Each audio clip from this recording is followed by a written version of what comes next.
You're watching how to send camera roll videos as snaps on Snapchat. Open the Snapchat app and ensure you are logged into your account from the main camera screen. Instead of taking a new video, tap the small gallery or memories icon located to the left of the circular capture button. This icon looks like a photo or a small square. Tapping it will open your Snapchat memories or your phone's camera roll depending on your settings. You may need to grant Snapchat permission to access your photos if prompted. Browse through your camera roll videos and select the one you want to send as a snap.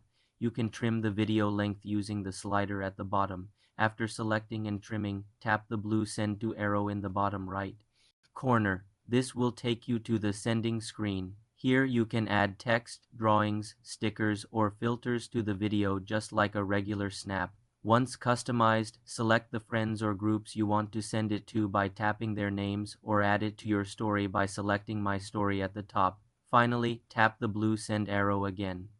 To dispatch the snap, the video from your camera roll will be sent as a snap and can be viewed for the duration you set. Remember, videos sent this way will have a small icon indicating they are from your memories.